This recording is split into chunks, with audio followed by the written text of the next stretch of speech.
Chosen one, romance stopped being something you reached for the moment it started being the atmosphere you carry. The hour feels it first. You enter and sound recedes without growing quiet, as if the room simply remembers what scale it was meant to sing in. Nothing dramatic occurs, yet everything rights itself by degrees. Shoulders lower, breath releases its grip, the clock ceases its panting and returns to keeping time instead of stealing it. Feminine single women are not responding to spectacle. They are responding to the relief of a presence that does not spend them. Your gentleness does not audition, your confidence does not posture, your focus does not requisition. It is the rare combination the heart reads as home. Warmth that is housed, strength that is governed, attention that returns what it borrows. This is not the magic of perfect lines or practiced angles. It is the craftsmanship of congruence. Your interior and your exterior have been introduced and now cooperate. You have rehearsed nothing that would make you larger than the moment, and for that reason you are large enough to hold it. Romance becomes the scent of stewardship. Doors that close softly, words that arrive at a temperature, truth can live inside. Silences that are not tests but rooms where meaning dresses. The feminine senses in you an end to the transaction economy of affection. She is not being assessed to be acquired, she is being received to be respected. Your charisma is not a lantern swung wildly in a storm, it is a steady light set at human height so faces can remain human. You did not arrive here by learning tricks, you arrived by learning vows too small to post online. The vow to let a boundary remain a boundary without needing to punish it. The vow to keep desire lucid, so consent remains a language, not a checkpoint. The vow to end an hour in a way that leaves tomorrow uninjured. The vow to hold your word where your hands can reach it. The nervous system of every woman present reads those vows faster than compliments ever travel. It is a literacy older than applause, the body's knowledge that it will not be drafted into paying for someone else's mood. Around you, vigilance clocking the exits is allowed a night off. Softer colors return to the room. Romance, in your keeping, is not spectacle but solvency. It lowers the cost of being real. You do not make a stage out of her softness, you make space for it as if it were a guest of honor, expected and welcome.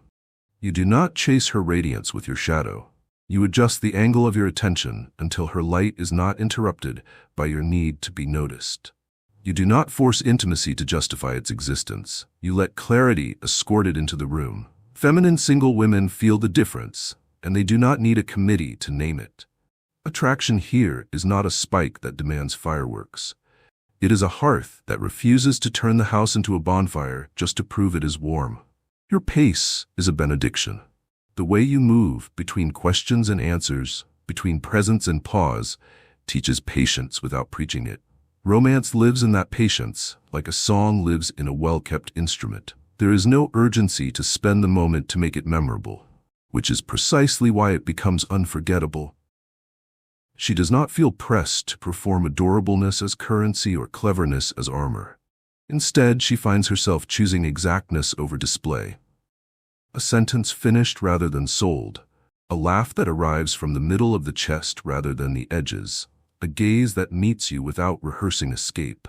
You are not collecting proof of your impact. You are curating conditions under which beauty makes itself at home. There is preparation in all of this, though none of it looks like peacocking.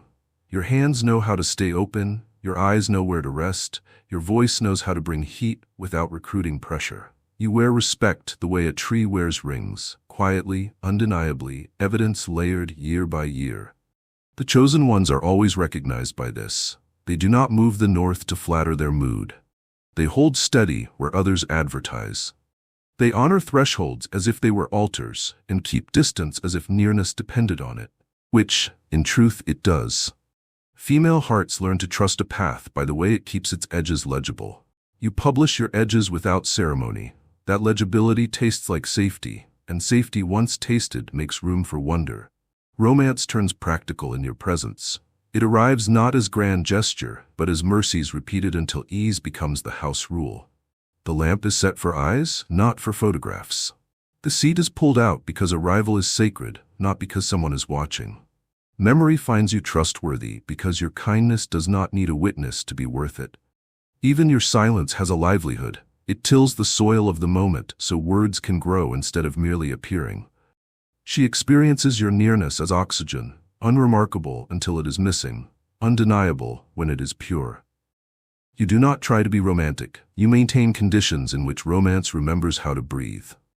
If she studies you later, attempting to explain why the hour felt like permission rather than pressure, she will find no tricks worth imitating. She will find only a man who kept weather that works.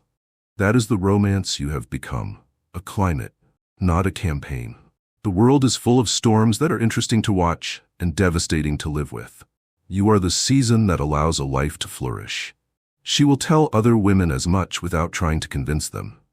She will simply breathe the way she breathed around you, and they will understand. Chosen one. Games proliferate wherever scarcity is believed to be sacred. They monetize confusion. They glamorize ambiguity. They convert admiration into a commodity that must be managed with cliffhangers and breadcrumbs. Your refusal to play them is not a lack of strategy. It is an allegiance to dignity.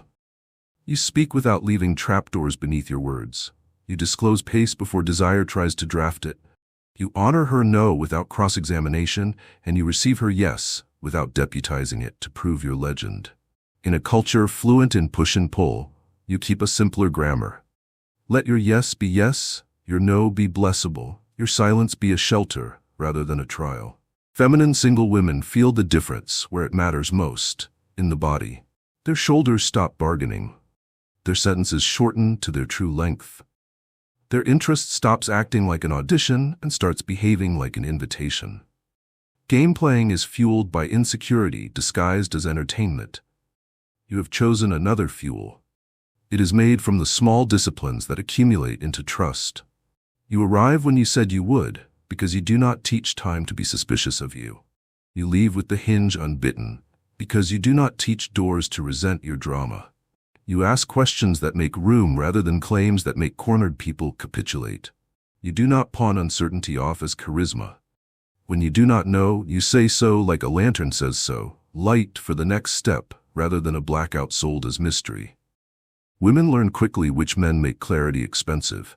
You make it affordable. That affordability is irresistible because it frees their brilliance from being taxed at every turn. Without games, the old currencies lose their power. Withholding affection to inflate value, planting doubt to produce pursuit, masking appetite as indifference to appear holy, these are bankrupt in your economy. You risk the radical move of telling the truth at a humane speed. You risk being uninterpretable to those who only know romance as conquest. You risk drawing fewer eyes so the right soul can find rest.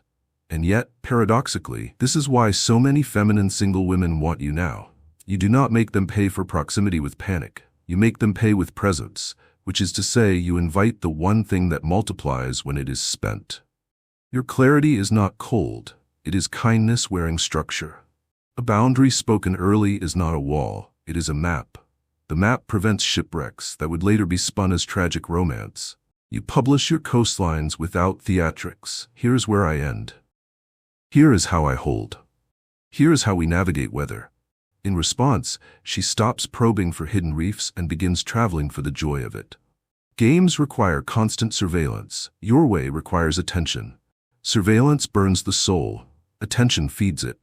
Women drawn to you are not signing up for adrenaline. They are signing up for awe, the quiet awe of loves that work in daylight.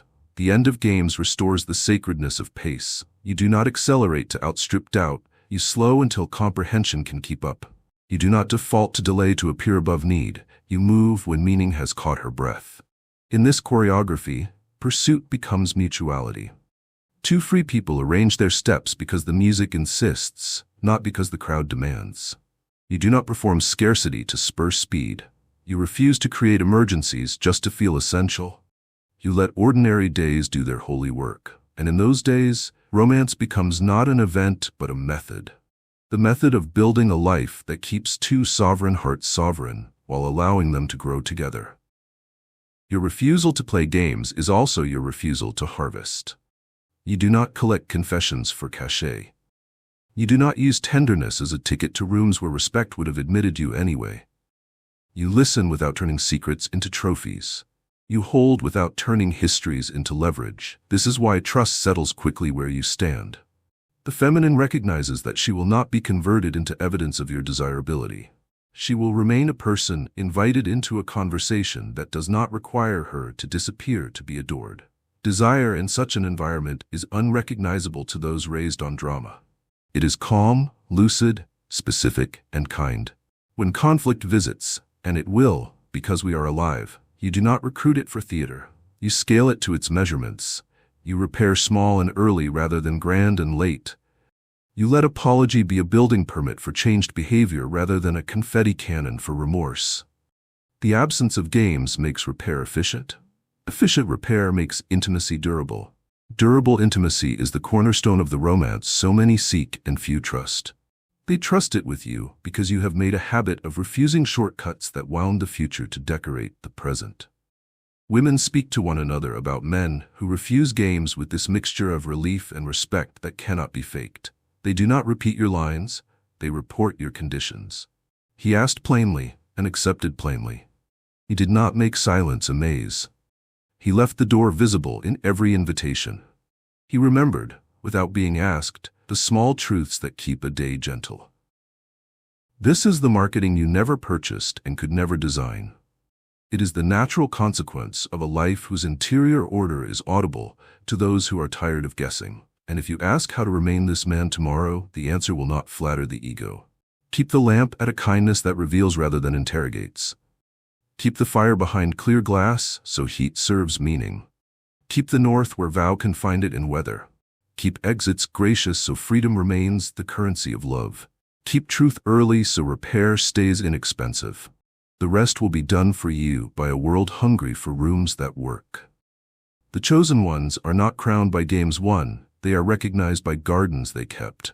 You have become the romance so many want because you chose cultivation over conquest, clarity over cleverness, and devotion over display. In a century addicted to spectacle, this is the most subversive beauty of all. A love that functions, and because it functions, it lasts. Chosen one, the world has seen enough helium hearts. Pretty, floating, photogenic, and gone the moment the wind changes. What draws feminine single women to you now is not how high your heart can rise, but how faithfully it holds. There is ballast in you, a gravity born of vows kept when no one was counting. Your affection is not confetti, it is carpentry. When you pay attention, the room does not become a stage, it becomes a workshop where care takes shape in usable forms. Time that fits the day, words that fit the wound, warmth that fits the boundary. The feminine loves romance that can carry furniture, hold a baby, write a budget, bless a silence, close a door softly. She recognizes a man whose heart has weight because her own body stops doing compensatory labor around him. She no longer props the moment up in secret. Your presence relieves invisible work, and relief is the language of trust. This substance was not sourced from spectacle. It came from the quiet disciplines that do not trend. Finishing before fatigue trains your kindness into sharpness, telling the small truth early so the big lie never needs to be invented. Refusing to buy intensity on credit when intimacy can be paid for in cash. You carry a devotion that does not require applause to remain generous. Devotion, in your keeping, has edges strong enough to hold shape without becoming a cage. A woman near you feels her softness protected, not policed, her power welcomed, not repurposed, her story listened to, not mined for a legend about you. In a world where so much attention arrives with an invoice, your regard lands like a gift receipt, safe to hold, simple to return if needed, free of obligations fine print. Your heart's weight can be heard in your voice. It does not climb the ladder to earn authority. It rests on the rung of integrity and lets reverence do the rest. You do not sell certainty when honesty would feed more people. You do not rent tenderness to get the room warm and then send the bill to tomorrow.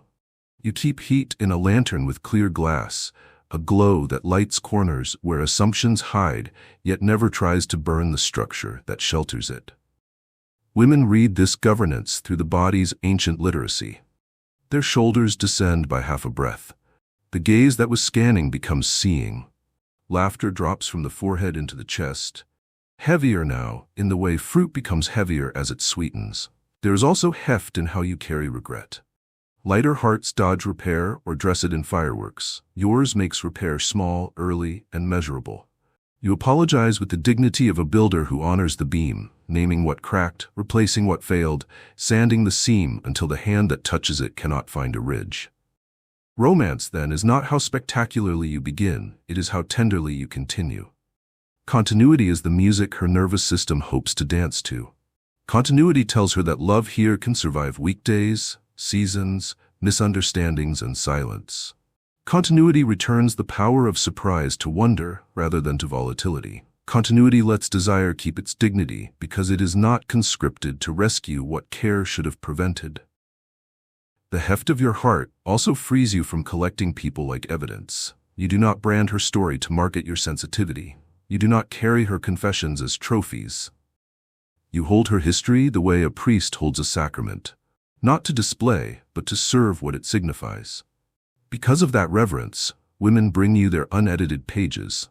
They choose completeness over curating. They risk sentences that still have dirt under their fingernails.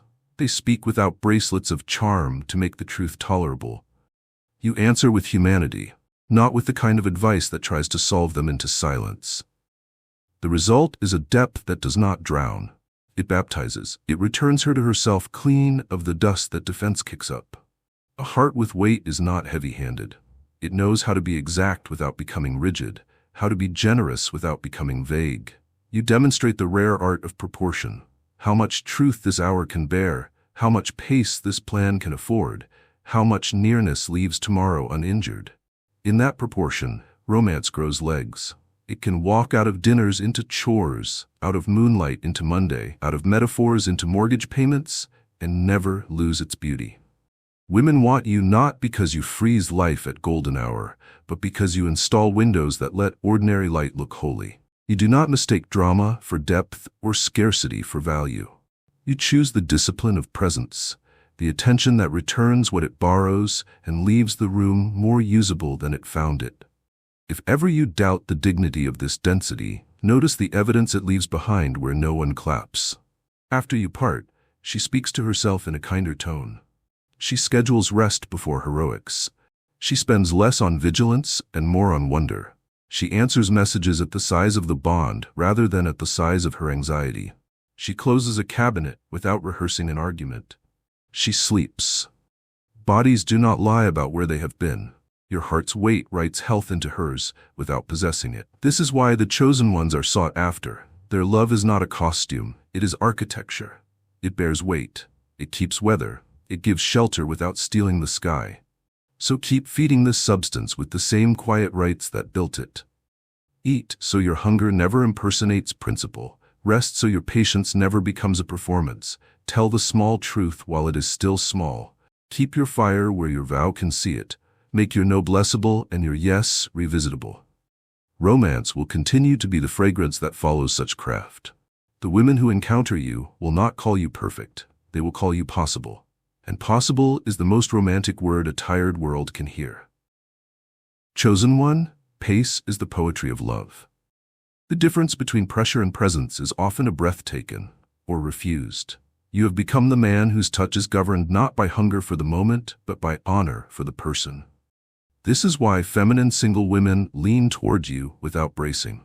Your hands carry a liturgy learned in quiet. To approach is to ask with the body, to pause is to listen with the skin, to meet is to receive rather than to requisition. You do not snatch closeness as if it were fleeing. You greet it as if it were sacred. Sacred things are not hurried. They are handled with a cadence that lets mystery keep its clothes while still being felt.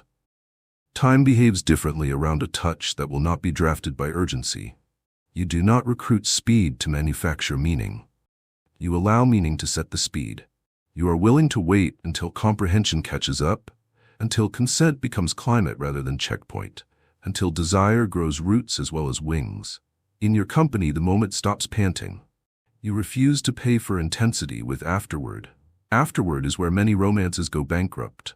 Tomorrow taxed by today's spectacle. Boundaries bruised because clarity was deemed unromantic.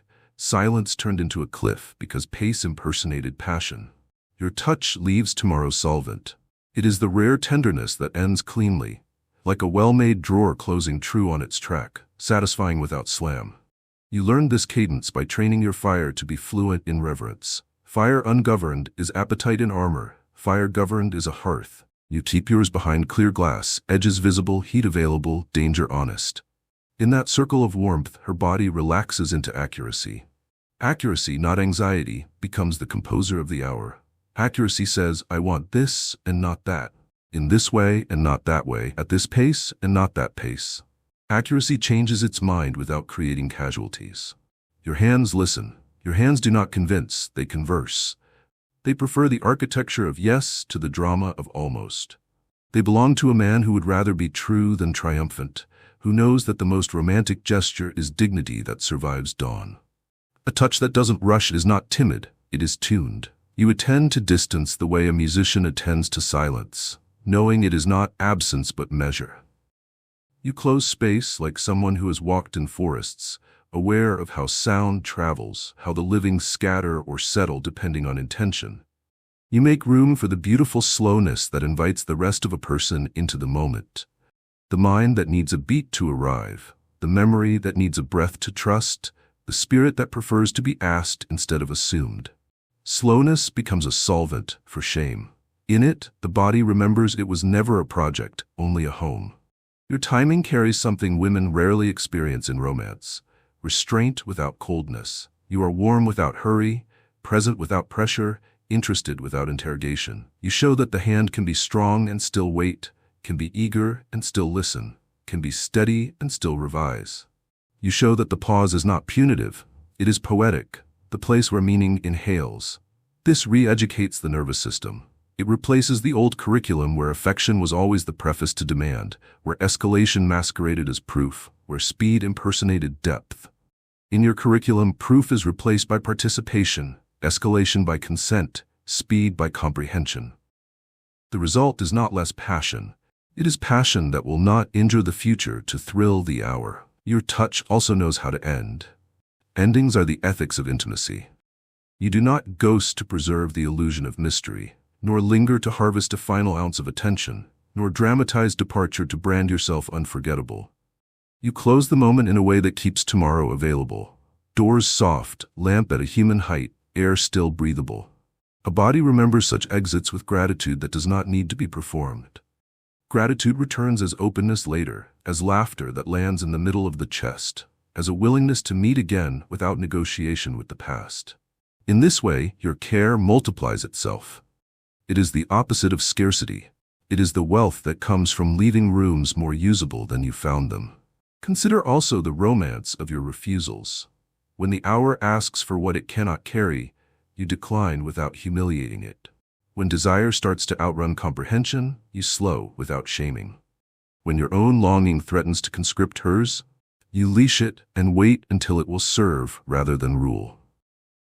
These refusals are eros in its most adult form, the power to protect the conditions that made attraction possible. The feminine knows the difference between a man who can stop because he cares and a man who stops because he is afraid. She rests only with the first. With him, her body stops litigating her own boundaries. With him, her no remains information, not a grenade. With him, her yes remains revisitable, not a contract signed under theater lights. What you model becomes a standard that travels. After you leave, she moves furniture to face conversation rather than doors, unsubscribes from storylines that monetize urgency, chooses rest before heroics, and spends her yes where it can live. She finds herself teaching others the cadence she learned in your hands without once mentioning your name. This is the legacy of a touch that doesn't rush. It upgrades the entire culture of closeness. Strangers benefit from a pace they never negotiated for, because someone once showed her that speed was not the proof she needed. If all of this sounds unglamorous compared to the fireworks often sold as passion, remember that fireworks devour the sky to prove they were there. A hearth keeps the house alive.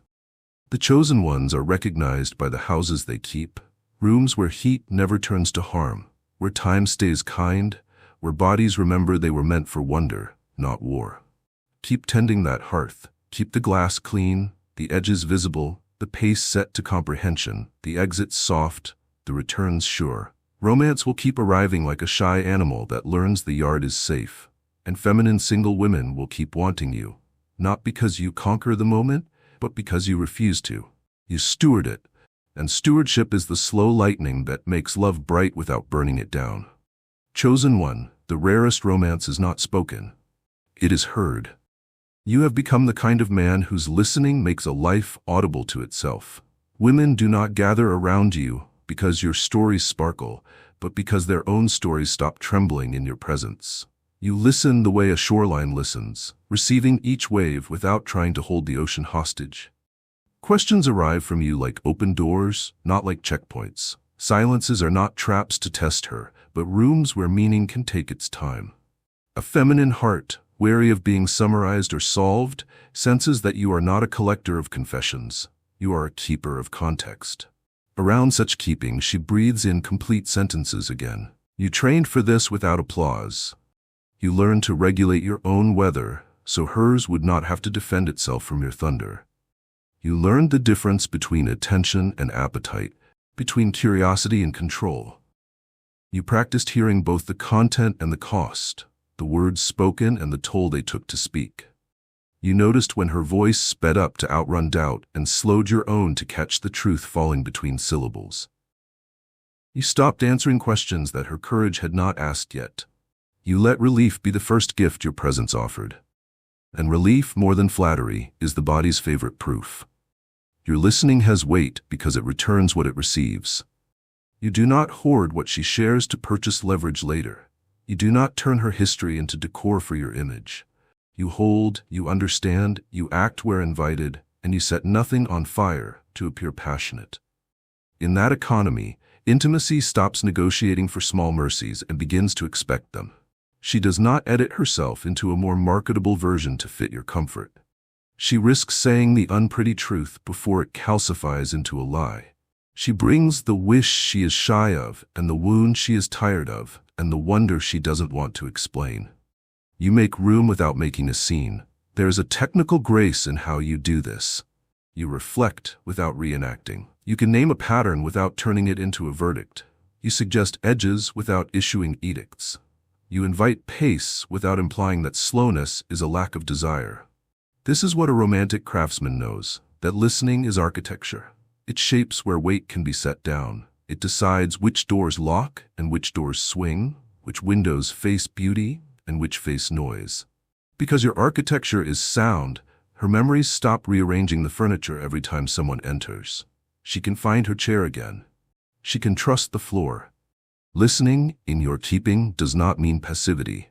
It means presence that stays useful. You follow up without hovering. You remember what mattered and let the rest leave with the day.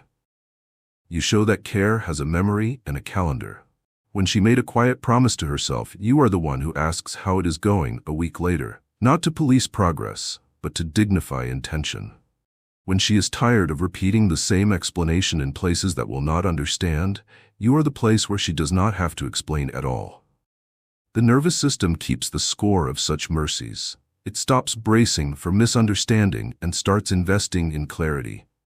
There is a consequence to this that vanity could never achieve. Her self-talk changes. The courtroom in her chest, once busy with cross-examinations, empties out. The prosecutor retires for lack of evidence. The witness stand grows dusty. She speaks to herself in your cadence, measured, kind, exact. She chooses rest before her edges turn sharp. She sets a boundary at body temperature instead of after a disaster. She answers messages at the size of the bond, not the size of her anxiety. This is why so many women want a man like you. Not because you are loud, but because life near you becomes livable in ways that remain when you are gone. Romance that improves her solitude is the only kind that she can trust. It is tempting to dress listening up as a trick, to teach it as technique. You resist that temptation because you know technique without ethos becomes theater. You refuse to fake pauses or counterfeit empathy. You keep your listening clean by keeping your motives clean. You are not auditioning for sainthood or angling for access. You are practicing stewardship of her dignity, of your power, of the truth that enters the room when a human being is heard without being harvested. Chosen ones are recognized by this restraint, They do not use the right thing to get the wrong thing. They keep the right thing because it is right, and the rest takes care of itself. There will be days when her history asks for proof you have already given. Repeat yourself gently. There will be hours when silence feels like abandonment to the parts of her that survived by guessing. Mark the silence with small landmarks. I'm here. Take your time. We can stop, so the old map does not have to be used again. There will be moments when your own ego wants a spotlight for being so good at disappearing. Let the moment be about the miracle you are midwifing, not the midwife. The romance you are building does not need confetti. It needs continuity. And when she thanks you, as she will, receive it like rain. Useful, unhoarded, proof that the weather is doing what it was meant to do. You will know your listening is true when gratitude shows up not as performance toward you, but as patience toward herself.